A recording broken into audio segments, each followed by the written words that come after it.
Thank you very much for tuning to Sync 24 TV. This is the Nationalist show with Kennedy Abongo. Our topic for today is what RUTO is not going to do despite promising them. Why have we taken this topic for analysis today? We've done so because very many times governments of the day have promised people to give or to do certain things, but they fail to do so. So it happened with the Kibaki government, it happened with the Uhuru government. It is not going to be any different with the RUTO government. Before we delve deeply into that topic, do kindly subscribe and click that notification bell so that you're notified whenever we post. So, on to the first one. RUTO is not going to push for the removal of people from CRB. What is CRB? For those who do not know, CRB is a Credit Reference Bureau. So banks or lenders would, give information about creditors who do not pay, so that when you apply for a loan somewhere or elsewhere, they would know that you're not credit worthy. That is the purpose, so that they can know who is credit worthy and who is not. During his campaign, RUTO did say that he's going to ensure that the 14 million Kenyans, or the over 14 million Kenyans listed in CRB, will be delisted. That was easier said than done. It was a mere campaign gimmick. And I'm telling you this for a fact that was only meant to hoodwink the masses, most of whom are in CRB and are less knowledgeable how that listing actually works. Because you see, banks are private entities, and CRB, these are things that are all over the country, all over the world rather, because it helps lenders to follow up on who are people who are creditworthy and who are not, and therefore just blanket removal of people cannot work. And as you also know, if you've seen how he's acted now upon taking office, he said he's going to push for the review of listing mechanism. He's not going to ask the banks or the CRB to delist people, but he's going to push for a review of listing mechanism. What that means is the people who are already listed may still remain there. However, there are others who may still come on board, but different listing mechanism. So changing the listing mechanism is entirely different from delisting people from CRB. So that is one thing he is not going to do despite promising. He is not going to push for people to be removed from CRB. He does not have that power. Number two, RUTO will not stop borrowing. This was one of the most, pronounced campaign strategy by President RUTO. He said that he's going to stop borrowing, and in fact, after even taking office, he said we are going to hit the brakes on borrowing.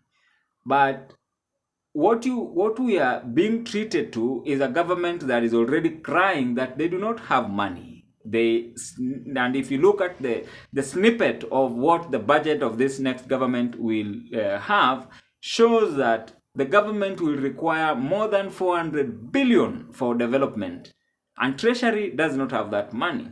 How else are they going to raise that money? If you tax people more, what will happen is people will cry because the cost of living will go high. The only solution, therefore, would be to push for more borrowing, so that the complaints by RUTO government about Uhuru's government, or the government, or inheriting a dilapidated government, is intended to put your mind at ease and to prepare you psychologically for his borrowing spree, because that borrowing will eventually come in order to support RUTO's budget and development projects. Another one that he's not going to do, the third one, is establishment of the Hustlers Fund. This, I believe, sincerely believe, is not going to do, because this is a cash-intensive undertaking. It requires much more money, and I believe this money will come from somewhere. It will come from the people, again, like borrowing or financing government projects without borrowing, it would require a lot of your personal input as citizens. You would be you would be what was called, you would be burdened with supporting that fund. Already, however, we have several funds like the NHIF, we have the NSSF, which people are still struggling with.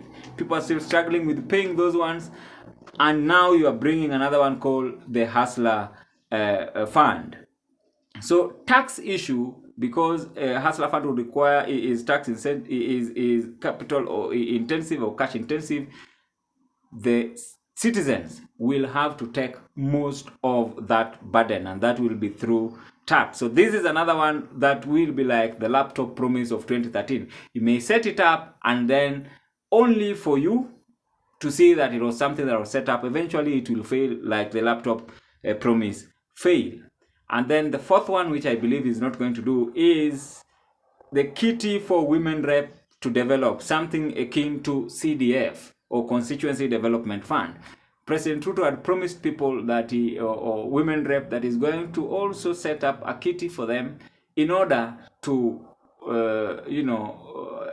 undertake certain developments that are aligned to women's interests. I do not believe he's going to do this one, and if he does, there's going to be a very big problem with the court. Somebody will move to court and ask and tell that is not the role of, the county or women rep. The same way we've already have a problem with the CDF. Somebody went to court and said CDF Act was unconstitutional.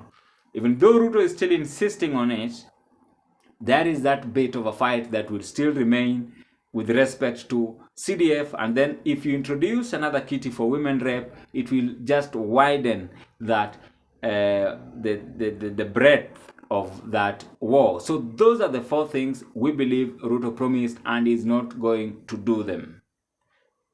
That marks the end of our analysis today. Do kindly share and comment.